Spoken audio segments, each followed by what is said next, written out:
Há 10 ou 15 anos atrás, o mercado de suplementação ainda era visto com grande preconceito no Brasil. Creatina não era encontrada nas lojas e quem praticava musculação às vezes comprava um pote de whey protein e levava para casa numa sacola de cor fosca para ninguém ver o que ele estava comprando.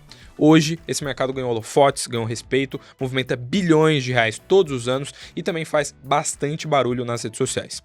Do mesmo modo que adolescentes sonhavam e ainda sonham em ser jogadores de futebol hoje em dia, na esteira do crescimento desse mercado, muito adolescente vai hoje para a academia puxar ferro sonhando em ser o próximo Ramon Dino, que hoje é o maior astro do fisiculturismo brasileiro.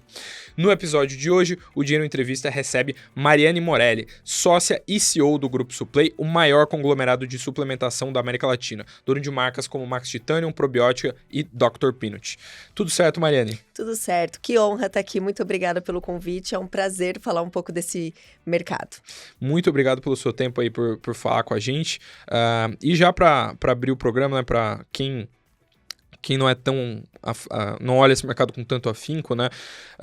Como que nasceu o Grupo Suplay, né? Que vocês nasceram como Max Titanium primeiro, depois vocês viraram o grupo, né? E também pra você contar qual foi o grande salto de crescimento, de quando vocês ganharam muita visibilidade, porque pelo que eu me recordo, pelo que eu vi, tiveram alguns colegas de profissão meus envolvidos aí nesse caso, que eu me recordo que teve uma matéria do Fantástico aí que falou sobre laudas de suplementos e de vocês tinha se destacado como algo muito bom, né? Exatamente. O mercado de suplementação, falar um pouco do mercado, é um mercado relativamente novo no Brasil, são 40 anos o mercado de suplementação no Brasil, e nós nascemos em 2005, então esse ano a gente está comemorando 20 anos de companhia, é um marco bem importante na nossa história. Nós nascemos com a marca Max Titanium, então desde o início, 3 jovens, adolescentes, apaixonados por esporte, querendo trazer um pouco da suplementação esportiva, da qual a gente acreditava muito como impulsionador para o esporte no Brasil, trazer produtos de qualidade, principalmente com sabores diferentes de whey protein, e aí nasceu a Max Titanium, né? A gente trabalhou com a marca Max Titanium durante muitos anos, foi a nossa única marca no portfólio. Como você falou, em 2013 foi um ano muito relevante para a gente, porque no mercado de suplementação, como era um mercado ainda não tão fiscalizado, um mercado ainda em ascensão, infelizmente muitas indústrias acabavam fazendo coisas erradas no produto, de uma forma antiética.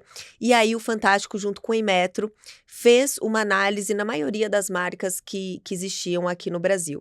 E aconteceu que a Max Titanium foi uma das marcas aprovadas, e aí a gente, de fato, teve visibilidade nacional pela nossa credibilidade, né? Por sempre a gente entender que a gente vende além do suplemento, né? A gente está vendendo uma autoestima, a gente está vendendo performance, a gente está vendendo um sonho para a pessoa. E aí, em 2018, nós adquirimos a marca Probiótica. A marca Probiótica nasceu em 1986, ela é até anterior à marca Max Titanium. E aí, por uma questão de posicionamento de marca, onde a gente entende que Max Titanium a gente foca muito em performance estética e probiótica muito no viés de qualidade de vida, saudabilidade, endurance, entendendo que as marcas elas são complementares e o público ele quer uma customização diferente, uma comunicação diferente com cada marca, a gente entendeu que fazia sentido a gente colocar a probiótica dentro do nosso grupo, né? Em 2023, adquirimos 50% da Dr. Peanut, que é uma marca de pasta de amendoim, e agora a gente adquire 100% da marca, muito no sentido de ser a nossa plataforma de snacks saudáveis e indulgentes. Então, hoje nós entendemos que a gente já tem 2 marcas de suplementação muito bem definidas, com market share bem relevante no Brasil, e a gente traz a Dr. Peanut para trazer para o consumidor essa troca do doce, do não saudável, trazer para um mundo mais de saudabilidade, que é com a marca Dr. Peanut. Perfeito. E só para explicar para quem acompanha a gente também, basicamente o laudo das matérias e tudo mais, era aquela questão de verificar o quanto de proteína tinha, né? Basicamente, quantos produtos realmente tinham que eles prometiam no rótulo, né? E eu acho que a de vocês foi uma das poucas que tinha passado, né? Quase todas tinham reprovado. Exatamente. A matéria-prima whey protein, a proteína, ela é uma matéria-prima muito valiosa. né? Então, custa muito dentro do produto. Então, algumas marcas divulgavam 21 gramas de proteína por porção, mas tinham 5 gramas de proteína por porção e o resto carboidrato. Isso é seríssimo para a saúde do consumidor, porque uma pessoa com diabetes, por exemplo, uma pessoa que não quer, na própria dieta, consumir alto valor de carboidrato, né, acaba não sendo beneficiado com isso, né? Então, algumas marcas praticavam esse tipo de atitude, e a Max-Titânio, como outras grandes marcas no Brasil também. Eu sempre falo que o mercado de suplementação, ele teve esse histórico, mas eu, como uma defensora do mercado, sou obrigada a falar que o Brasil tem grandes marcas de suplementação. As indústrias, elas investem cada vez mais em tecnologia, investem cada vez mais em segurança do alimento, para poder entregar para o consumidor produtos extremamente, com uma qualidade extremamente alta, né? Então, a Max-Titânio foi essas marcas, uma das marcas beneficiadas. Na época, a probiótica, mesmo ainda sem a nossa gestão, né? Mas também é uma marca muito séria, também foi aprovada nesses laudos, como algumas outras marcas nacionais também. Mas muitas outras que também eram conhecidas, acabaram sendo reprovadas, infelizmente, ou, né, felizmente para o consumidor, para esses laudos, e aí teve uma mudança mercadológica muito grande. A grande mudança mercadológica foi a atenção do consumidor. O consumidor, ele ficou muito crítico para a compra da suplementação, como tem que ser. Então, ele vai buscar muito a fonte de informação, quem é a marca, quantas gramas de proteína, quantas gramas de carboidrato. Então, foi uma virada para o nosso setor nesse sentido, uma educação consciente para o consumidor do que é a suplementação alimentar e do que é a proteína. E, claro, entregando mais qualidade ainda para o consumidor. Perfeito. Eu ia perguntar justamente isso, assim, na média, acho que o consumidor de suplementos no Brasil, ele mudou muito, né? E eu acho que, assim, você teve um boom muito grande com a pandemia, com e-commerce e tudo mais. E, assim, tem aquela coisa de você ter marcas que estão num certo panteão, né? Vocês, como algumas concorrentes de vocês têm um investimento muito grande no Brasil. Vocês têm atletas, têm influenciadores, e às vezes o consumidor brasileiro às vezes se seduz para um preço, né? Vê, poxa, um whey muito barato numa plataforma de e-commerce, meio sem, né, sem muita regulação, meio estranho. Só que ainda assim, vocês têm um aspecto mais qualitativo, né? Por mais que o produto de vocês seja um pouco mais caro, é um produto que entrega a qualidade, que passa nessas laudas e tudo mais. Queria perguntar, hoje, na média, o que a gente enxerga até em plataformas de e-commerce de um modo geral, né? Mercado Livre, Amazon, tudo mais. Isso está bem regulado na sua visão da distribuição, de como isso está funcionando? E na média, como vocês também tentam educar o consumidor brasileiro, quem está chegando agora, né? Essa matéria do Fantástico já é mais antiga, mas assim, acho que ano após ano, né, tem essa coisa de você comunicar sobre como funciona o mercado, de como você toma as decisões certas para comprar um determinado produto, né? Isso é muito bacana você ter perguntado, porque a educação, ela faz parte do nosso pilar número 1 de marketing. Educar o consumidor sempre foi o nosso viés principal, porque a gente, por exemplo, entra no YouTube da Max-Titânio, tá falando não só sobre o suplemento, qual suplemento é melhor, mas tá falando sobre como treinar melhor, sobre alimentação, sobre a rotina, né, do que é uma vida mais saudável. A probiótica também, junto com os nossos patrocinados, concede isso para o público, né? Então, a educação da escolha e de como consumir é o nosso pilar principal para educar o consumidor e, de fato, ele fazer a escolha certa, né? Hoje, no Brasil, como que tá as questões das marcas, né? Tem marcas grandes e marcas super sólidas que vendem através tanto dos marketplaces, Mercado Livre, Amazon, outros marketplaces, e-commerce próprio, as lojas especializadas no Brasil, que têm um papel super importante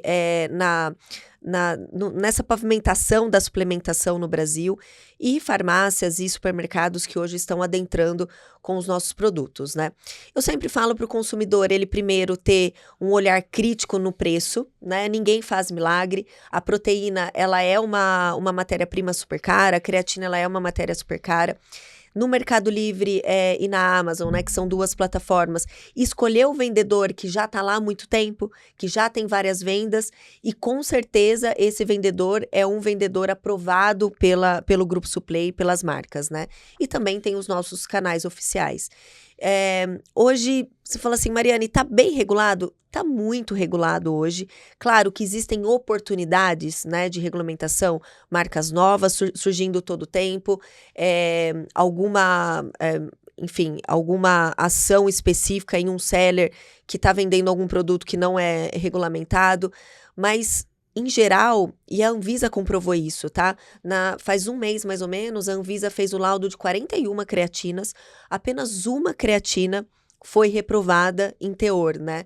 Então, 40 marcas de creatina é uma amostra bastante importante para o Brasil e comprovou o quanto que o mercado nacional está evoluindo isso. Mas, em resumo, buscar as marcas que têm autoridade já no mercado, que estão muitos anos no mercado, que conhecem a indústria, né, que tem a fabricação própria. Isso é importante na escolha do consumidor. Perfeito. E eu quero perguntar, nesse mesmo sentido do mercado de vocês, o mercado de vocês chega a sofrer com falsificações e algo assim também? Porque eu acho que eu me recordo de ter até um familiar que comprou algum produto e aí ele falou, poxa, eu cheguei em casa e vi que vi um vídeo no YouTube de alguém comparando 2 produtos e tal, que geralmente esse tipo de falsificação nesse nível é coisa que você vê mais no mercado de roupa, de outras. Isso aflige o mercado de vocês? Como é que tá isso hoje em dia? A gente tem relatos de algumas marcas que sofrem mais, outras que sofrem menos com falsificação. Normalmente os falsificadores atuam nessas plataformas, né, para poder escoar esse tipo de produto. Então, ficar muito bem atento de quem compra, né, se esse vendedor é um vendedor que já está nessas plataformas há bastante tempo, porque, de fato, tem. No Grupo Suplay, a gente tem um modelo de embalagem bem difícil de ser replicado, porque é o modelo da embalagem sleeve, rótulo sleeve. Não é um adesivo, porque o adesivo, qualquer gráfica consegue fazer e aí você consegue replicar com mais facilidade. A gente utiliza o rótulo sleeve e outros, como a nossa data de validade, com uma cor diferenciada. Então, a gente utiliza dessas ações para inibir a falsificação no mercado né, dos nossos produtos. Então, basicamente, hoje, se alguém quiser ver se o whey da Max é falso ou não, o ideal é olhar a data de validade, olhar o rótulo e tudo mais. O ideal, se tá na dúvida, entra no nosso saque, manda o lote e a gente fala se o lote é nosso mesmo. Essa é a orientação padrão. Mas, onde compra, né? Onde compra, com certeza, vai ter mais garantia de que o produto é original. Perfeito. E eu imagino que em lojas físicas a falsificação deve ser menor, né? 0, porque tem um viés muito pessoal da loja, né, do vendedor. Perfeito. E o que eu ia perguntar, a gente... no começo do papo aqui, você acabou falando de matéria-prima, de preço e tudo mais, acho que esse virou um certo gargalo para a indústria de vocês, de um modo geral, porque algumas matérias-primas encareceram, né, nos últimos 5, 6 anos. Eu me recordo que há uns anos atrás, a creatina, de um modo geral, né, no comecinho, no pós-pandemia, ela era um preço e ela duplicou, triplicou muito rápido. Acho que tinha a ver com um pouco de logística, né, de cadeia de suprimento, a matéria-prima que estava mais escasso e demanda também. Acho que no pós-pandemia tinha muito demanda. Como que tá esse mercado hoje? Se tem perspectiva de o preço ficar estável, barato, você que está olhando para isso, né? Você que compra a matéria-prima, está ali na ponta, como é que você está olhando para isso? E também do resto do leque dos produtos de vocês, você tem algo para comentar nesse sentido? A nossa matéria-prima, ela tem a influência do dólar, né? Então, qualquer variação do dólar acaba influenciando para o bem ou para o mal, o nosso custo do produto, né? No caso da creatina, hoje eu vejo uma situação bem estável, né? Pós-pandemia, por que explodiu a creatina pós-pandemia? Porque muitos utilizaram a creatina, ao contrário do que se falava, né, da creatina apenas para performance, muitos utilizaram a creatina para as pessoas que tiveram Covid, que ficaram internadas, para a recuperação muscular dessas pessoas. Então, a creatina teve uma explosão mundial, onde as fábricas não conseguiam produzir a quantidade necessária de creatina para suportar a demanda. E aí, teve essa explosão de precificação, hoje ela está super organizada, porque as fábricas se prepararam, né, conseguiram aumentar a produtividade dela. A proteína é uma matéria-prima mais instável do que a creatina, porque ela tem variações ela sofre variações de diferentes tipos, né? Por exemplo, fabricação do queijo. Então, a gente faz a proteína pelo soro que faz o queijo, né? Então, tem o leite, faz o queijo, o soro que sobra, a gente faz a proteína. Então, tem essa variação, né, do quanto que vai ser fabricado de queijo e o soro que sobra. Tem a variação do clima também, né? O quanto que vai gerar dessa matéria-prima pra gente. E tem uma variação que está acontecendo muito agora, que são as famosas canetas, Ozempic e Mounjaro, onde o consumo tem aumentado significativamente. As pessoas que consomem esse tipo de produto, elas emagrecem de uma forma muito rápida e praticamente todos os médicos e nutricionistas indicam a proteína para ela não ter prejuízo na saúde, não perder tanta massa muscular, né? Perder mais a gordura, não perder tanta massa muscular e também outros benefícios da saúde. Então, o consumo tem aumentado, então a gente tem a variação do dólar, a gente tem a variação da matéria-prima em si e tem esse aumento de consumo no mundo todo. Para esse ano já foram repassados os aumentos, então eu não vejo que vai ter mais aumento dessa matéria-prima, mas é sempre um ponto que a gente tem que abrir o relatório toda semana para ver como que está o estoque mundial, né, dos nossos fornecedores, para não impactar tanto no bolso dos brasileiros. Ainda continua sendo a matéria-prima principal, a proteína principal. Apesar de a gente ter hoje outras fontes de proteína do arroz, proteína da ervilha, mas ainda ela nem é tanto com preço competitivo e também nem entrega tanto a questão de sabor para o consumidor. Perfeito. Só por curiosidade, até como é que é mais ou menos a cadeia de produção de vocês? Antes de o pote de whey que tá lá na loja, assim, onde que começa a produção dele e por onde que ele passa? Vocês pegam matéria-prima importada e fabricam aqui? Como é que funciona? A matéria-prima tem importada e tem nacional, tem fabricantes nacionais. Creatina a gente não tem fabricação no Brasil, é só importado, então a gente importa toda a nossa matéria-prima. Proteína tem uma parte no Brasil, mas a maioria importada. Então chega essa matéria-prima nossa, a gente faz as misturas, né, as formulações, as vitaminas, os aromas que o nosso grande diferencial competitivo é o sabor dos nossos produtos, né? Principalmente de proteína, porque a gente quer dar para o consumidor aquele momento de se suplementar, mas ao mesmo tempo ser um momento bom para ele. Então tem toda a mistura. Aí passa por um processo de mistura, depois passa por um processo de envase e de rotulagem. Então basicamente, parece ser simples, mas é um pouco mais complexo ali de dentro da fábrica. Tem a parte, claro, de gel, por exemplo, que são géis de carboidrato, né? O famoso Carbap, que é da nossa linha. Tem a parte mais complexa de tablete, né? Onde tem uma máquina específica de tablete, que é uma máquina que se utiliza muito em indústria farmacêutica. Hoje a gente tem lá na nossa fábrica também. E os maquinários de barrinha, né? Que foi desenvolvido junto com a indústria nacional, porque as barras proteicas foram crescendo muito no Brasil. Não existe uma fábrica de máquina que, não, eu sou excelente em fábrica de barra. Então, junto com a indústria, a gente foi desenvolvendo uma máquina para fazer as nossas barras proteicas também. Perfeito. E o que eu ia perguntar, falando um pouco mais sobre os números e o business de vocês, né? Vocês cresceram bastante nos últimos anos, né? Como você citou, vocês compraram Probiótica, compraram Dr. Peanut, então hoje vocês são um conglomerado bem grande, né? Vocês já estão na casa do bilhão, né, de faturamento. Isso, passamos o ano passado 1 bi de faturamento. E o que eu ia perguntar, dentro do que você pode falar, assim, para onde que o Grupo Suplay quer crescer? Se vocês têm mais algum nicho que vocês querem entrar, se vocês querem falar, poxa, essa vertical de crescimento aqui a gente olha mais, como é que vocês estão vendo para onde vocês podem crescer no futuro próximo? O mercado de suplementação no Brasil hoje é um mercado de 7 a 8 bilhões de reais, então não é mais um mercado pequeno, não é mais um mercado nichado, né? Como a gente falava antigamente. Então, o Grupo Suplay hoje, nós temos 3 marcas, a gente fala carinhosamente que o Grupo Suplay é um hub de saudabilidade, né? A gente tem marcas de performance e saudabilidade. A gente quer crescer muito, né? Sempre na liderança de proteína e creatina e de snacks saudáveis. Então, a gente sempre dentro do nosso portfólio, a gente procura opções e lançamentos para que a gente dê para o consumidor a troca de produtos que, porventura, ele já está acostumado a consumir, só que de uma forma não saudável, para um produto mais saudável. Então, a Dr. Peanut é muito nesse viés. A gente tem um planejamento de lançamento muito forte com a Dr. Peanut. A gente comprou, já lançou as barras proteicas com 21 gramas de proteína por porção. A gente tem lançamentos importantes ainda esse ano para fazer com a Dr., sempre focado em snacks saudáveis.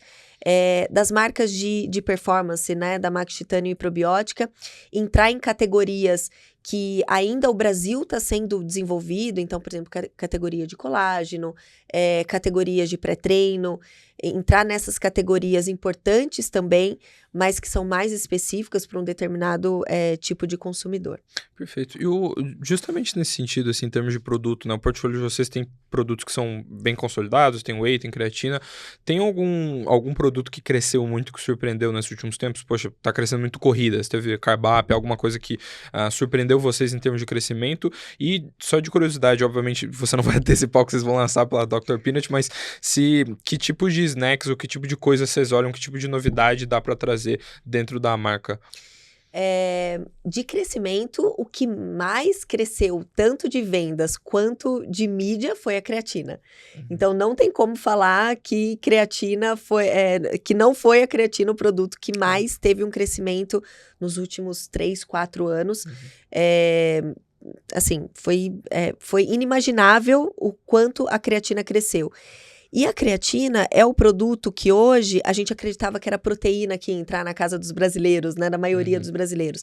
Mas a creatina é o produto hoje que é consumido desde das pessoas, né, mais jovens até os idosos, né? Eu sempre falo uma frase que a ciência está ao nosso favor e a creatina, ela acabou entrando muito nisso, muito por conta de tirar só o viés da performance e também ir para outros propósitos, né, de consumo da creatina. Falar um pouco de Dr. Peanut, né? A gente lança o wafer agora, então o que a gente faz? As categorias já campeãs, né? Bombom, qual que é o chocolate mais campeão de venda, né? Então, a gente se inspira nesses produtos que o consumidor, ele já está adepto, né? Porque é muito importante falar que, pra gente, a questão da educação, né? A questão da educação para o consumidor, ela é um investimento muito alto e um investimento que leva tempo também. A gente não consegue educar da noite para o dia, né? Então, é muito tempo a gente falando para o consumidor coisas boas sobre os nossos produtos, para em algum momento ele falar, poxa, de fato, eu preciso disso. Quando a gente fala em snacks saudáveis, indulgentes, a gente meio que replica produtos já campeões de mercado para o consumidor entender, tá, eu sei que eu posso trocar isso por isso, né? Eu sei que eu posso trocar um wafer com muito açúcar, com muita gordura, por um wafer sem açúcar, com menos gordura, né? Então, a gente vai entrar um pouco nessa linha, assim. Perfeito. E o que eu queria perguntar, voltando mais um pouco pro tópico do business de vocês, você falou que é um mercado que cresceu muito e vocês cresceram muito também. Na média, dá para esperar, tanto da parte de vocês quanto da parte do mercado, de a gente ter eventualmente algum IPO no mercado de vocês, alguma empresa chegando a conseguir entrar na Bolsa de Valores? É um tópico que você, como executiva, já chegou a pensar nisso? Ou você viu pares do seu mercado pensando nisso? A gente já chegou a pensar nisso, a gente parou de pensar, né, pela questões de mercadológicas atualmente, né, mas a gente se prepara, né, o Grupo Suplay hoje é um grupo auditado, então a gente se prepara para oportunidades, né, e eu sei que tem outras empresas também que pensam nesse caminho, né, então é um mercado que vem se preparando para isso, as indústrias, elas estão muito mais profissionalizadas, vem se preparando para ter uma certa liquidez, seja um IPO, enfim, ou seja, outro tipo de liquidez. Então, eu acredito que, dependendo do mercado, eu falo que o IPO não depende só do empresário ou da companhia, né? Dependendo muito do mercado, eu tenho certeza que a indústria que conseguir fazer primeiro, ela vai ter grande sucesso pelo viés de saudabilidade, pelo viés de performance, por tudo que a gente consegue envelopar o nosso modelo de negócio, né? E o mercado de suplemento é um mercado que todas as pesquisas indicam que vai crescer vai dobrar de tamanho nos próximos 5 anos. Então, ele já dobrou pós-pandemia, ele ainda tem a pretensão de dobrar de tamanho nos próximos 5 anos, e mesmo quando a gente olha o crescimento mundial, que é um crescimento que já é um mercado maduro, né? Quando a gente olha para os Estados Unidos, por exemplo, que já é um mercado maduro, ainda assim, o potencial de crescimento é de 7%. Então, é um mercado que está crescendo no mundo todo, e no Brasil, por ter uma subpenetração ainda, é um mercado que ainda tem muito para crescer. Claro que para colaborar com esse crescimento, o ticket médio, né, para se tornar mais democrático para o brasileiro, produtos que conseguem entrar na casa dos brasileiros, né, para ter vários outros produtos de momento de consumo. Então, ainda um caminho de expansão para que a gente consiga aumentar essa penetração também na casa dos brasileiros. Perfeito. E hoje você falou ali de vocês serem auditados. A gente sabe que quando a empresa abre capital tem, né, uma série de regras, de governança, de ter o balanço auditado. Hoje vocês meio que já fazem o dever de casa. Se fosse para entrar, no curto prazo, vocês estariam como eu posso dizer, com a casa organizada para ter uma operação nesse sentido. Sim, claro que ainda tem um caminho muito grande, tem né? que contratar investment bank e tal, demora bastante tempo. Mas o Grupo Suplay hoje é uma empresa muito segura financeiramente, então com todas as auditorias, porque é uma transparência para nós, né? Como acionista, já é uma transparência para nós. E o nosso papel é deixar o Grupo Suplay preparado para algumas oportunidades que surgir, inclusive o IPO. Perfeito. Aliás, não foram só vocês, né, que desistiram dessa ideia. Acho que a gente teve 40 IPOs em 2021 e depois disso, acho que nunca mais, né? Porque ficou meio... As condições de mercado foram meio complicadas. E, aliás, justamente nesse tópico, né, acho que, assim, condições de mercado tem muito a ver com juros e tudo mais, mas como a gente estava falando aqui, o mercado de vocês acho que é um mercado que sofre mais do que com inflação do que com juros, né? Por conta tanto do dólar quanto de logística e tudo mais. Como é que é para você, assim, que é executivo desse mercado, você realizar essa coisa de precificar e tudo mais, porque, querendo ou não, o produto de vocês está vendido no varejo, né? Então, assim, acho que a decisão de você canetar o preço do produto, ela pesa um pouco mais, porque ela vai dosar muito, às vezes, até o comportamento de consumo. Como é que foi para vocês lidarem nesses últimos 1, 2, 3 anos com a inflação que a gente teve, com o dólar que subiu bastante? O cacau... muito com o cacau. Ela falou, pô, o cacau subiu 300%, a gente não vai repassar isso porque é absolutamente inviável. Como é que foi para você a inflação do seu setor em específico? Você teve que tomar uma decisão muito difícil? Como é que foi passar por esses últimos anos de inflação e de dólar subindo bastante? A nossa margem de 2022, 2023 não é a mesma, não é a mesma realidade. O consumidor, ele dita o preço do mercado, né? Então, a gente não consegue repassar exatamente o quanto que é repassado para a gente, porque o consumidor ele não consegue comprar. O suplemento alimentar hoje, no bolso do consumidor, ele pesa muito, né? Então, quando a gente fala de uma creatina, ele vai pagar R$ 89,90 numa creatina de 300 gramas, numa proteína 129, 139, numa proteína concentrada. Não é um produto barato, não é um produto que ele compra por impulso, né? Então, são pessoas que realmente pensam na questão de saudabilidade ou na performance que vão investir nesse tipo de produto. Então, de fato, as margens do mercado diminuíram, né? Então, como que a gente faz isso para manter a saudabilidade da companhia, né? Investindo muito em mix de produto, então alavancando outros mix com mais rentabilidade e fazendo o nosso dever de casa dentro da companhia, né? O que a gente conseguir reduzir de custos, o que a gente conseguir ter uma eficiência para o consumidor sentir o menos possível. Claro que ele vai sentir, mas sentir o menos possível nesse repasse de preço. E o que eu ia perguntar ainda nesse... Só para complementar um ponto que você tinha tocado antes, que você tinha falado daquelas tendências do Ozempic e tudo mais, né? Que acho que virou uma febre muito grande. Agora, antes era só Ozempic, tem a questão de cair patente e tudo mais. E querendo ou não, tem um certo... tá, de certa forma, cruzada com o mercado de vocês, porque as pessoas estão usando isso para fingir emagrecimento e, de certa forma... Tá em linha com alguns dos objetivos dos produtos do portfólio de vocês. Como é que você tem enxergado isso? Né? Você já falou um pouco sobre o tema, né? Que inclusive a demanda por proteína aumentou bastante, mas como é que você tem visto isso e como é que profissionais da empresa de vocês olham para isso? Tanto nutricionistas, o pessoal que está lá em P&D, todo mundo olha para esse fenômeno, para essa febre. A gente enxerga como uma das maiores revoluções que a gente já teve no quesito saúde. Então, e hoje em dia, com muito mais informação para o consumidor, né? Porque antes, uma pessoa, por exemplo, que ia fazer uma cirurgia bariátrica, né? A pessoa, ela não saía de lá com a recomendação de exercício físico, de realmente fazer uma dieta saudável. O Brasil tem uma classe de nutricionistas, uma das mais competentes do mundo. Nutricionistas que estudam e que realmente se envolvem na vida do paciente para que eles tenham uma boa conduta, né, com o paciente. Então, hoje, para além do emagrecimento, para além da solução rápida, volta na questão de falar assim, olha, você tem um auxílio, né, para te ajudar a perder o peso. A obesidade, ela é um dos maiores problemas de saúde que a gente tem no Brasil e no mundo, né, pressão alta, diabetes. Então, para além da perda de peso, a pessoa, ela consegue começar, né, ter vontade de ir fazer um exercício físico e também auxilia na alimentação saudável.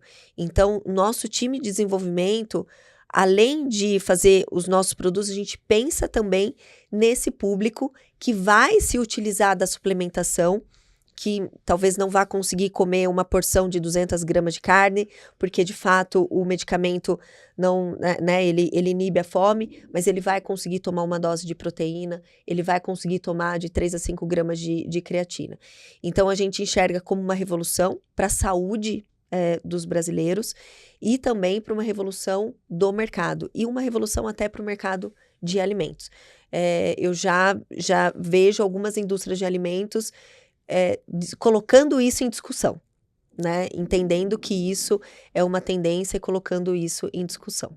Perfeito. E o que eu ia perguntar, sobre ainda tendências de mercado, né? A gente teve isso, como você falou, que foi, de certa forma, uma revolução, né? Mudou muita coisa. Que outros hábitos o brasileiro tem, ou de modo geral, você enxerga para esse mercado? Porque, como você falou, tem produtos que são muito consolidados, vocês estão pensando em portfólio e tudo mais, mas que outros nichos dá para, não para crescer, mas, digamos assim, para abrir o leque, assim, que outros produtos ou que outros esportes você acha que tem tendência de crescer muito nos próximos anos? Edu, você tocou num ponto muito bom, porque às vezes não são produtos, mas às vezes é comunicação. O brasileiro, né, a população, né, mundial em geral, a gente quer cada vez mais se sentir parte daquela marca e cada vez mais sentir que aquele produto é pra gente. Então, ter a comunicação certa para quem pratica beach tênis, ou para quem pratica tênis, ou para quem só corre, ou para quem corre e vai para academia, para mulher, para homem.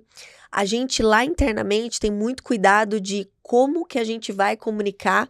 Às vezes é o mesmo produto. Creatina é creatina, proteína é proteína, colágeno. Claro que colágeno é o público mais feminino que consome, né? O Carb Up, as barras proteicas que muitos jovens estão deixando de ir na cantina da escola comer alguma coisa não saudável, levando as barras de proteína na escola. Então, vai muito além do produto e mais em comunicação desse produto, né? E aí a gente utiliza de vários mecanismos para isso. A influenciadores, né? Muito investimento no Google, muito investimento em eventos, para que o consumidor ele entenda que aquele produto também pode ser para ele. O que a gente mais ouvia antigamente, há 10 anos atrás, eu vou tomar proteína, mas eu não quero ficar forte. A gente fala, não, mas você não vai ficar forte com proteína, você vai ficar saudável. E a gente tem evoluído cada vez mais para isso, né? Para educar o consumidor, que é para ele também, né? De novo, né? Sempre com nutricionista, né? Ou ele pesquisando, né? Sabendo, né? Das condições que cada consumidor tem, mas que ele também pode fazer parte desse mundo de saudabilidade. Perfeito. Ainda em termos de produto, que eu ia perguntar assim, como, aliás, eu tinha citado na introdução, né? Há anos atrás, a creatina nem era liberada pela Anvisa, né? Ou, de certa gente forma... teve clientes presos por vender creatina. Sério? Mas de gente que você acompanhou? Sim, a gente... Lojista que vendia creatina, na época tinha sido proibida de novo e... Mas isso foi que ano? 2010, talvez, 2009. Tinha sido... mas teve isso de proibir e voltar. Teve de ser liberada, proibiu e aí voltou. Não sabia, achei que tinha só dado essa virada e não tinha voltado nunca mais. Exatamente. E aí a pessoa foi... Enfim, a polícia bateu na loja de suplementos. E aí viu a creatina... Caraca. Então, foram muitos anos de trabalho, muitos e muitos anos de trabalho, para a gente ter um olhar, primeiro, da parte científica, dos médicos, dos nutricionistas, e começou por aí, né? Eles falaram, não, esse produto aqui realmente faz muito bem para a saúde, né? Da classe médica, e depois um trabalho para o consumidor final e também da mídia, né? Antes a mídia não validava o nosso produto, né? E hoje a mídia, ela entende que pode ser sim um auxílio para o consumidor. E o que eu ia perguntar, de um modo geral, a Anvisa tem uma regulamentação bem firme, tanto do setor de vocês quanto de todos os outros, e lá fora às vezes acaba sendo um pouco diferente, né? Nos Estados Unidos tem a FDA, que é um pouco mais liberal, se eu não me engano lá você coloca o produto na prateleira e depois, se deu problema, eles tiram, né? Uma coisa assim. Tem algum produto, algum nicho, algo que, poxa, ainda não é liberado aqui que você gostaria que vocês da indústria olham com carinho, com atenção, que vocês gostariam que fosse liberado, e como é que você enxerga, de um modo geral, o cenário que a gente tem de regulação no Brasil hoje? A gente conseguiu grandes vitórias com a Anvisa na questão da liberação de produtos aqui no Brasil. Então, por exemplo, melatonina, que no Brasil até 2020 ou 2021 era proibido. Caraca, 21. Betalanina era proibido. A gente foi o primeiro pré-treino com betalanina no Brasil, que é um super de um suplemento, né, para performance. Então, a Anvisa, ela tem estudado muito, tem escutado muito o pleito dos fabricantes, dessas substâncias, né? Mas, claro, que existe uma diferença, né? A Anvisa, ela é muito protetiva com o consumidor, no sentido de liberar, de fato, o que eles acreditam, né? Que não vá ter nenhum malefício à saúde do consumidor. Por isso que eu falo que o suplemento hoje no Brasil, se está liberado pela Anvisa, é extremamente confiável, porque a Anvisa não libera nada que, de fato, tenha algum tipo de malefício para a saúde do consumidor. E ainda nesse tópico aí, falando sobre... Aliás, perdão, trocando de tópico, falando um pouco mais do business de vocês, a gente falou um pouco mais sobre o tamanho de vocês, né? Vocês já passaram a casa do 1 bilhão de faturamento, mas eu queria perguntar, dentro dos números que você pode dividir com a gente, né? Hoje vocês têm uma presença forte com lojistas, né? Os produtos de vocês estão muito em loja de suplemento. O quanto vocês cresceram nesse nicho e como que vocês enxergam o e-commerce também, né? Porque vocês têm loja própria, acho que o mercado de vocês é um mercado que é muito forte no digital, né? Com influenciadores, com atleta e tudo mais. Sim. A gente nasceu e continua muito forte nas lojas de suplemento alimentar.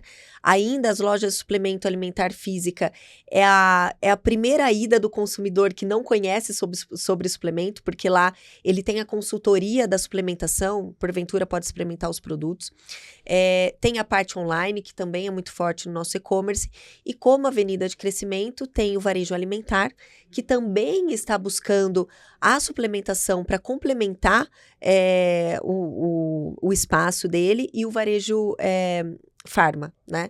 Então, a gente é multicanal hoje, eu acho que é um dos tópicos que eu mais me debruço hoje e trabalho para que esses canais consigam viver em harmonia, fazendo muito produtos específicos para cada canal, mas que a gente atenda ao público e entende que, eu sempre falo para o nosso time que o consumidor ele precisa comprar na hora que ele quer, o produto que ele quer, com o preço que ele pode pagar, né? E trabalhar com esses vários canais é um desafio, mas ao mesmo tempo dá muito poder ao consumidor. Porque quando a gente olha a jornada do consumidor, às vezes ele começa a jornada no nosso e-commerce e passa para uma loja especializada e vai finalizar a compra lá. Ou ele começa a jornada por um influenciador, ele passa para o marketplace e depois vai para o nosso e-commerce. Então, cada gatilho do consumidor, ainda mais hoje, que a gente vive num momento de consumidores já de anos, né? Aquele consumidor que já conhece sobre suplementos, já sabe quais marcas que ele gosta, já sabe quais sabores que ele gosta, só que novos entrantes o tempo todo. Então, a gente precisa estar de braços abertos, né? Para que esse consumidor se sinta confortável ele comprar em qualquer canal que ele deseja. Mas é um desafio a multicanalidade para a gente, porque há 5 anos atrás a gente só tinha o online e o varejo físico especializado.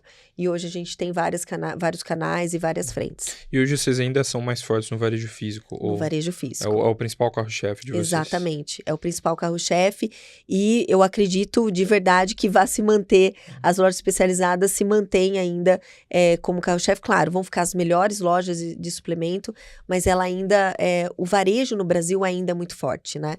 Então, em algumas regiões, aquele varejista, ele é o influenciador, muitas vezes, do consumo de suplemento alimentar. Perfeito. Aliás, justamente nesse ponto, né, de influência, vocês têm um time de atletas de peso, vocês têm influenciadores, acho que o mercado de vocês é muito pautado nisso.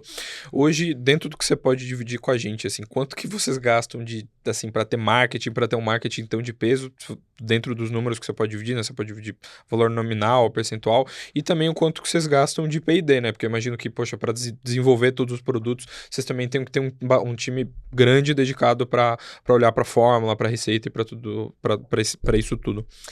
P&D e inovação é uma agenda, assim, muito positiva pra gente, e meu sócio, ele é engenheiro de alimentos, formado na Unicamp, ele cuida pessoalmente disso, é uma das pessoas no Brasil que mais conhecem tecnicamente sobre legislação e sobre substâncias de suplemento alimentar, então ele pessoalmente cuida das inovações do Grupo Suplay pra gente trazer inovações para o consumidor. Eu não posso falar o quanto que a gente investe.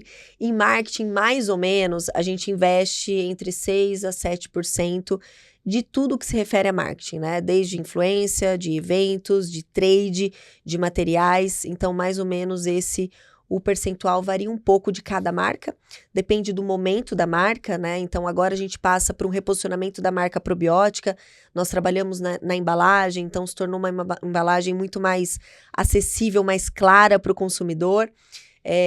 Então, depende do momento de cada marca, mas, em média, é isso que a gente investe. É um mercado que precisa investir muito em marketing, porque o primeiro gatilho para o consumidor comprar a suplementação alimentar é a confiança. Então, a gente precisa o tempo todo informar o consumidor que a nossa marca é uma marca de confiança e que vai poder sustentar as necessidades dele. Perfeito. Antes de falar mais sobre esse tema, você falou do seu sócio. Hoje são quantos que tocam o Grupo Suplay? É você de sócio e mais quantas pessoas? Nós somos em 3 sócios, né? Meus sócios são irmãos, é o Carlos e o Alberto. Eles são irmãos, eu não falo que eu sou quase da família. Então, nós tocamos hoje, claro, com um time incrível de diretores que ajudam a gente, mas nós somos em 3 sócios atualmente. Perfeito. Caraca, então vocês nunca tiveram fundo, nenhum capital, nada. Não. Ficou negócio de dono mesmo. Exatamente, negócio de dono. Porque a gente é aquele empresário executor, sabe? Que vive o nosso mercado, conhece o nosso mercado. Então, claro que esse mercado, a gente e outras empresas também, são bastante abordadas por fundos, mas a gente entende que esse não é o momento. A gente consegue andar pelas próprias pernas. Eu ia falar, justamente, né? Acho que assim, eu que cubro bastante economia e negócio, sempre que tem algum... Até tem um amigo que brincou comigo uma vez que a gente tava no bar e falou, pô, a gente fala que prego que se destaca toma martelada, mas no mercado que se destaca, alguém vem e compra, né? Então vocês foram a indústria que se destacou muito, assim. Eu lembro até, eu já vi rumores na imprensa anos passados de gente que queria comprar vocês e tudo mais. Óbvio que sempre são só rumores e tudo mais. Oficialmente, acho que vocês nunca comunicaram, né? De ter alguém. Não. Mas assim, você já teve muito desse assédio de grandes players, eu imagino. Bastante. No nosso mercado, o M&A, a gente começou, né, com o M&A no nosso mercado, então adquirindo probiótica, adquirindo o Dr. Peanut. A Nestlé comprou uma marca, né? A Nestlé comprou a Pura Vida. Então, verdade. eles realizaram um M&A. A XP acabou de realizar um M&A agora, uma parte de uma marca também. Então, esse mercado, ele está sendo bastante falado aí no mundo dos investidores, né? Então, sempre tem essas agendas aí. Claro que a gente sempre fica próximo, né? Entende quais são essas agendas, mas não é uma agenda nossa. Não... Perfeito. E quem chegou para vocês e chegou para de vocês é mais gente do setor de nutrição, como foi o caso de quem comprou para a vida, ou tem gente de outros ramos? Não, são mais fundos de investimento mesmo. Perfeito. A maioria que chegou estratégicos, mas quem tem mais sede para esse mercado são mais os fundos financeiros. Mercado de crescimento, né? Exatamente. E o que eu ia falar, ainda voltando naquele tópico ali da influência e tudo mais, hoje vocês têm um time bem grande de atletas. Vocês têm influencers fora na Max, por exemplo, fora do nicho de musculação, fisiculturismo? Qual que é a estratégia que vocês têm para comunicar com o público que ou não treina ou que ainda é mais iniciante nesse meio? Hoje a gente divide assim os gatilhos da Max Titânio. Os nossos grandes influencers são os atletas de fisiculturismo. A gente fala que a musculação é a base de todos os esportes e eles são peritos nisso. Então, onde a gente investe mais o nosso dinheiro são nesses atletas, né? Ramon Dino, Dr. Paulo Musi, que ele é médico, né? Mas ele treina a musculação, ele vive esse mundo. Eduardo Correia, Fabrício Pacholoc, enfim, várias pessoas que são que são muito, muito experientes no nicho da musculação. Estão na alta performance. Na alta performance. E aí, abaixo disso, são micro e nano influenciadores que a gente acaba nem vendo assim, mas que acabam tendo um papel crucial na marca da Max Titânio, né? A gente tem feito um trabalho muito grande com micro e nano influenciadores. Então, nós temos os nossos grandes atletas que a gente utiliza para ser a cara da marca, né? Eles são a nossa cara, toda a nossa comunicação visual parte desses atletas. Mas para fazer a conversão mesmo, o mercado de micro e nano influenciadores é quem está fazendo a diferença. Desde o TikTok, desde o Instagram, então desde o YouTube, a gente trabalha muito nesse nicho para pegar aquela pessoa que talvez está começando a ir na academia essa semana, até conhece Ramon Dino, tudo, mas vai ser influenciado mais pela pessoa que talvez tenha 5 mil seguidores, mas que vai fazer diferença. Você falou exatamente o que 2 executivos de publicidade que a gente trouxe aqui falaram. Que bom, quer dizer que tá no caminho certo. Que é o pessoal do mercado de publicidade que também falou essa tendência de micro e nano que é muito forte. Isso é recente? Vocês começaram tem quanto tempo? E dentro do que você pode falar também, tem alguns específicos? Qual que é o range, mais ou menos, pessoas com 10, 20 mil seguidores? E se tem algum outro de destaque que você gostaria de dividir com a gente? Sei que se forem muitos, né? Alguns vão ficar chateados. Nossa, são muitos, assim, mas a gente tem... E é muito engraçado que a gente tem nichos que a pessoa tem 5 mil seguidores, mas tem uma... Porque o TikTok hoje, ele entrega não é por seguidor, ele entrega por conteúdo. Então, a gente não olha tanto a quantidade de seguidores, mas a gente olha a quantidade de visualizações que aquele creator, né, aquele criador de conteúdo mesmo, ele teve nas marcas. Então, assim, são infinitos, assim, eu nem consigo falar 1 ou 2 nomes, porque, de fato, é muita gente. A gente tem uma plataforma só para cuidar dessa galera, só para dar assessoria para eles, para falar dos nossos produtos, para eles fazerem a compra dos nossos produtos, né, ou receberem os nossos produtos para fazer a divulgação, mas é muito nesse caminho que a gente está indo. Canais de cortes, por exemplo, então, os canais que pegam o nosso próprio YouTube, ou pegam o YouTube dos nossos patrocinados e fazem corte e levam isso para a plataforma e são monetizados por isso. Então, são várias estratégias que a gente acaba tendo para estar na vida do consumidor. E no caso desse panteão que vocês têm, assim, de grandes atletas e tudo mais, como é que funciona isso? Porque, assim, querendo ou não, é um nicho que se cruza, né? Um atleta com um influenciador, diferente de outros esportes que é meio opcional, né? Por conta do ecossistema do mercado de vocês, isso acaba acontecendo. Porque, poxa, o cara que é jogador de futebol, ele só joga, ele tem um perfil dele que é pessoal. No caso de vocês, o atleta tá divulgando cupom, tá falando de campanha. Como é que é pra vocês, assim, se vocês têm que contratar um time, se vocês têm social media lá do lado do Dino o tempo todo, como é que vocês fazem pra assessorar esse pessoal e pra não esbarrar na carreira de performance deles também? Por que ocorreu isso, né? O atleta de fisiculturismo ser também influenciador? Porque como eles não tinham a mídia a favor deles, né, raramente alguém queria entrevistar um atleta de fisiculturismo. Eles era uma maneira preconceituosa, né, eles acabavam não indo na grande mídia. Então eles, encontrando uma forma de se destacarem e de venderem o próprio trabalho, eles começaram a utilizar a própria rede social para fazer isso. Então, eles são profissionais de rede social. O Ramon Dino tem um filmmaker o tempo todo ao lado dele, que ele vai gravar, ele tá treinando, ele treina de uma maneira profissional, mas quem tá gravando, grava, edita e sobe já para ele, né? Então, hoje eles conseguiram criar uma estrutura, a gente auxilia muito nisso também, mas criar uma estrutura que não atrapalha na performance competitiva, porque no final do dia o que importa para eles é ganhar, é o palco e ganhar, é o resultado. Mas eles entenderam o quanto que a rede social fez diferença para eles expandirem para outros públicos. E o que a gente está fazendo agora, que também é muito legal, é cruzando mundos, né?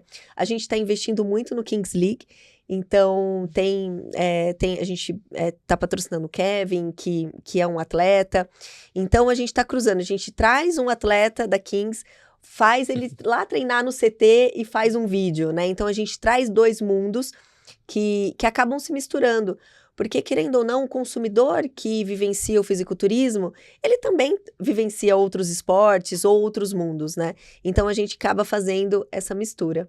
Perfeito. E o que eu ia falar nesse tópico aí de performance e de como isso converte para vocês também, acho que assim, vocês têm o Dino, que é o maior expoente, né? Então assim, vocês têm o Pelé do fisiculturismo. O Pelé eu diria que seria o Eduardo Corrêa, na verdade, né?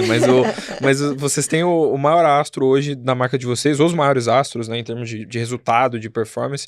E assim, como que isso se cruza com os resultados de vocês? Vocês sentem que, poxa, a gente patrocinando, né, e apoiando o atleta que vai subir lá, que vai ter a medalha, o cara que vai estar no pódio, isso converte, isso gera valor pra gente? Muito, gera. Eu falo que a gente hoje tem os dois, Rafael Brandão e Ramon Dino. A gente também tem a primeira mulher da nossa marca, né, a ganhar o Olímpia, que é a Isa. Então, ela, nossa, foi bem bacana quando eu vi uma mulher representando a Max Titânio ganhando o Olímpia. São grandes atletas. E, Edu, quando eles estão em campeonato, é incrível a mídia que dá. O Ramon Dino, ele sobe, ele é top 1 no Twitter. A gente conseguiu colocar agora numa live onde o Ramon nem competiu, ele foi fazer o guest pose, ele só foi se apresentar, né? A gente fala de se apresentar. A gente subiu uma live com 60 mil pessoas simultâneas. Então, o quanto que o movimento desse esporte, quando eles vão competir, traz de retorno de mídia pra gente, porque as pessoas realmente têm curiosidade. Então, é um retorno de venda na ponta.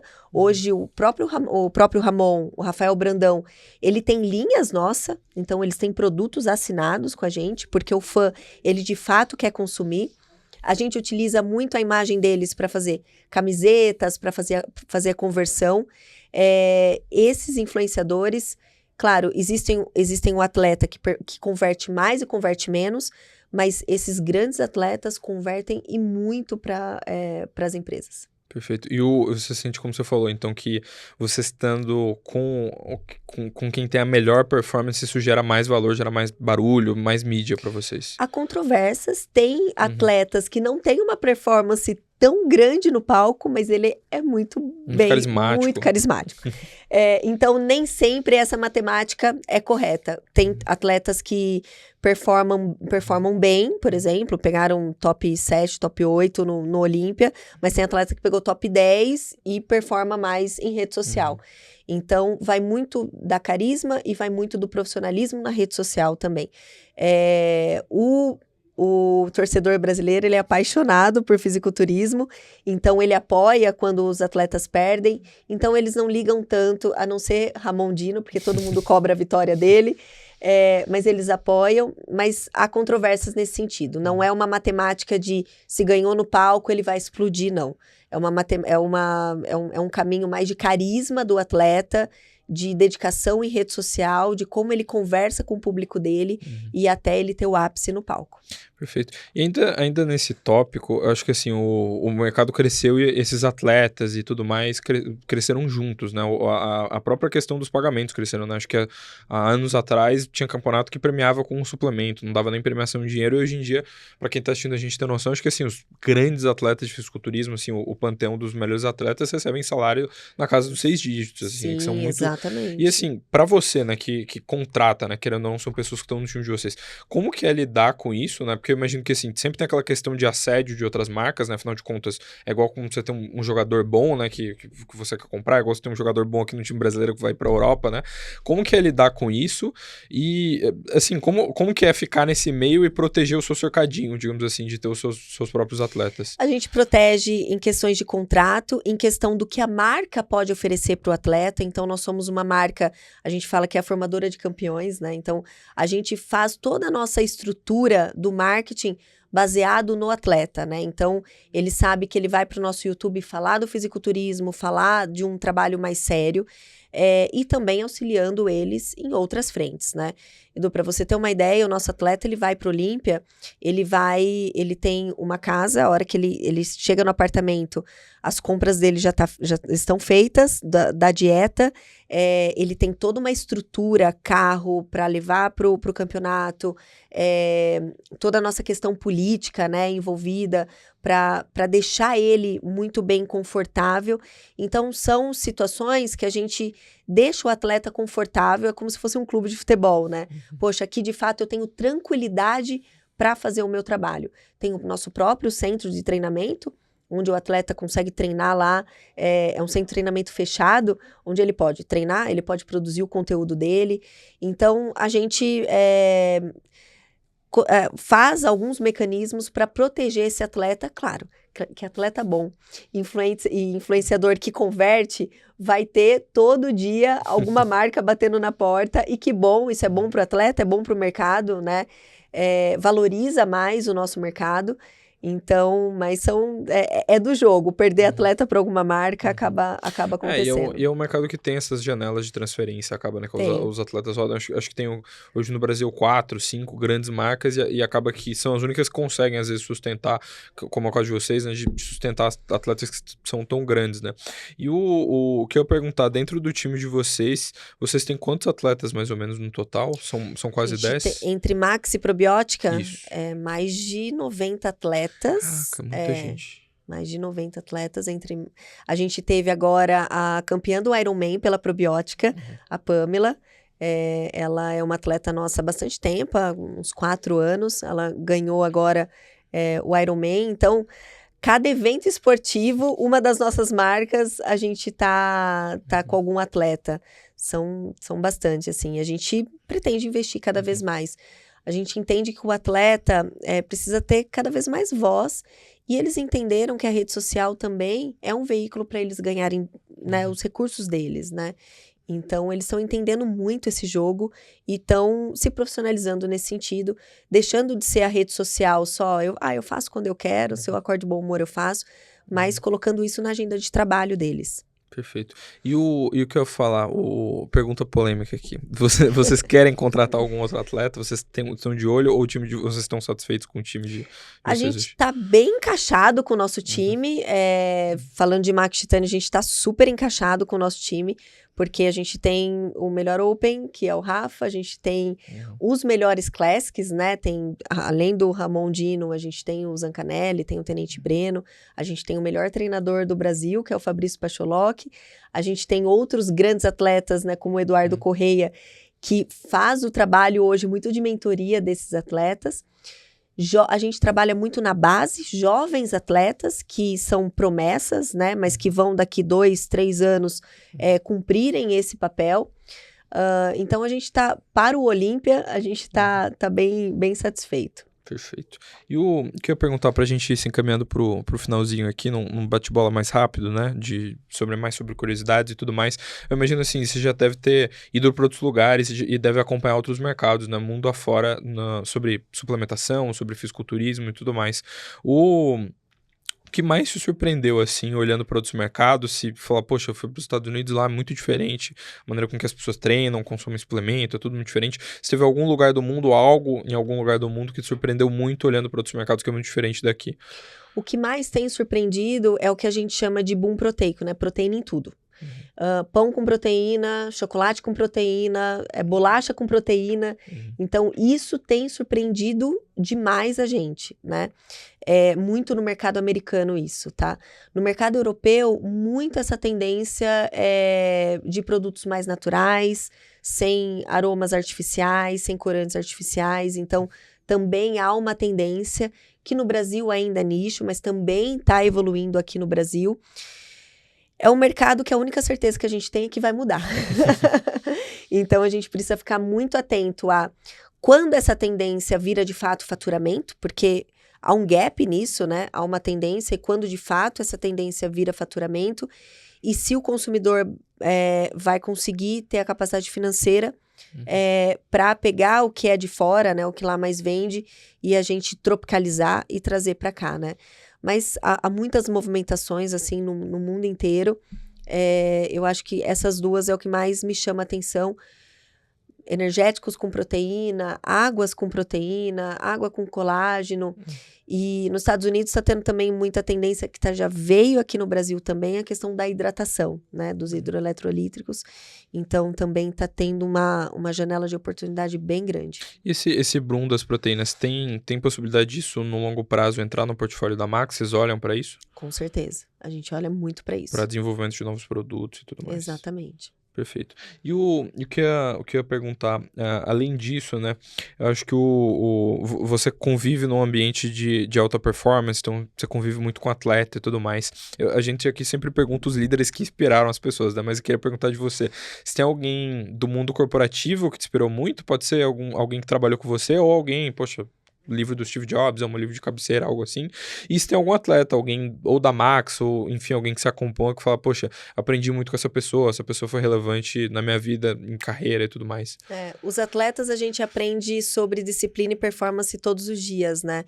Então, quando a gente fala, por exemplo, com a mentalidade de um Eduardo Correia, é incrível o quanto que eu aprendo com ele toda vez que eu falo com ele, assim, ele realmente tem uma mentalidade que qualquer executivo gostaria de ter, né?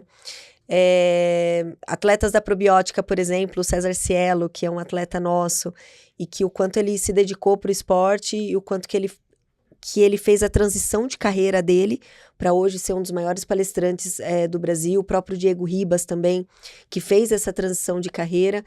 Então, trabalhar com atletas de alta performance é a gente aprender todos os dias sobre disciplina, sobre resiliência, sobre organização e trazer isso para o mundo corporativo, né? Uma das minhas maiores inspirações, eu acho que também, enquanto mulher, é a Cris Junqueira, né, do Nubank. Eu gosto muito do conteúdo dela, do quanto ela vem se posicionando. Eu acho que, né, ela, enquanto mulher, quanto líder, quanto mãe, ela vem se posicionando bastante em rede social também. Não é atleta de alta performance, mas alta performance nos negócios, né? E esse mundo acaba se misturando bastante. Perfeito. E como que é, assim, conhecer esses atletas de perto, né? Porque acho que pra quem é fã, pra quem acompanha, sempre olha e fala, poxa, deve ser muito legal e tal. Você conversa muito com eles, como é que é essa relação dele no dia a dia? Eles são demais, assim, eu falo que eu sou fã número 1 deles. Qualquer campeonato que eu consigo ir, eles sabem que eu tô na primeira fila gritando e me emocionando em cada colocação, porque eu sei o quanto esses atletas se dedicam, né? O atleta de fisiculturismo, ele vive o esporte 24 horas, né? Então, outros atletas, e claro, pelo amor de Deus, não tirando a qualidade, né, dos outros atletas, mas os outros atletas, eles podem, às vezes, ter uma refeição livre, né? Eles conseguem ter uma flexibilidade maior na dieta. Agora, o atleta de fisiculturismo, ele não consegue, ele vive aquilo. O treino são só 2 horas da vida dele. É o que menos pesa, né, na vida deles. Mas fora disso, aquela disciplina de fazer a dieta, de fazer aquela comida sem óleo, sem sal. Então é uma vida assim que exige uma mentalidade incrível. Eu sou fã deles, de algumas eu sou amiga muito próxima, converso com eles direto, claro que não todo dia, mas sempre que eu posso, tô no centro de treinamento, eles adoram quando eu vou lá treinar, porque aí eles judiam de mim. Então, é uma relação muito próxima, muito sadia, e que faz com que a marca também aproxima do cotidiano deles, né? Eles sabem o quanto que a marca vai apoiá-los em qualquer circunstância, seja na vitória, seja na derrota. O importante é a gente demonstrar e inspirar milhares de jovens e brasileiros o quanto que a mentalidade e o quanto que o exercício físico e a alimentação pode mudar a vida das pessoas. O quanto que a gente recebe, de pessoas, eles recebem muito mais que a gente, mas pessoas que saíram de vício de droga, pessoas que tentaram se matar e saíram disso pelo exercício físico. Então, o nosso propósito é transformar vidas através da nutrição e do esporte. A gente tem um baita orgulho de fazer isso através das nossas marcas e dos nossos atletas. Perfeito. E para fechar o nosso papo aqui, qual foi o seu melhor e o seu pior dia como CEO do Grupo Suplay? Poxa, nossa, o pior dia com certeza foram os dias de pandemia. Foram decisões doídas, né, naquela época, com certeza, sem dúvida alguma. E poxa, o melhor dia, nossa, é muito difícil a gente escolher um dia só. É bem difícil. Até porque eu sou vendedora nata, né? Então, pra mim, o melhor dia é sempre quando a gente bate a meta, tá? Então, eu não tenho um dia, assim, marcante. Talvez eu acho que quando a gente mudou de sede, né? Que a gente foi pra uma sede própria, muito grande. Foi um momento muito marcante pra gente, assim. Eu acho que tá aí um dos melhores dias, assim, quando a gente mudou a nossa sede. Quando a gente fez R$1 bilhão, não deu nem tempo de a gente comemorar, Edu. Então, porque foi no final do ano, a gente tava aquela correria. Eu até recebi de uma pessoa que trabalha comigo, uma colaboradora nossa. A gente não vai comemorar, não, Massa. A gente bateu e tal. Eu falei, nossa, é verdade. Ela que me lembrou ainda.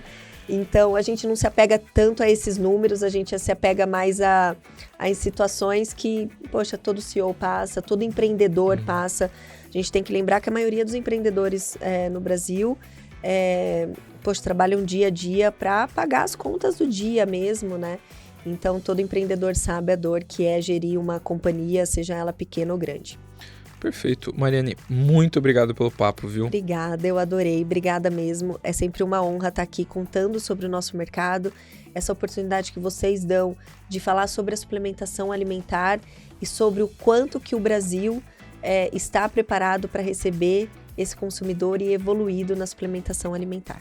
Eu que agradeço aí o seu espaço por falar com a gente e muitíssimo obrigado para você também que acompanha a gente aqui da Isto é Dinheiro. Lembrando, é sempre importante que você deixe a sua opinião, a sua opinião é a mais importante, você que assiste a gente, você que é o meu chefe, você que fala o que eu tenho que fazer aqui, então deixa aí nos comentários quem mais que você quer ver aqui no programa, se tem alguma sugestão, algum feedback, pode deixar nos comentários. Não esquece de engajar, então deixa o seu like, compartilha, deixa o seu comentário, manda para aquele seu amigo que acha que ia gostar aqui do papo. Isso ajuda o YouTube a entregar o nosso conteúdo e ajuda aí o nosso trabalho. Então é isso, muito obrigado, um abraço e tchau, tchau.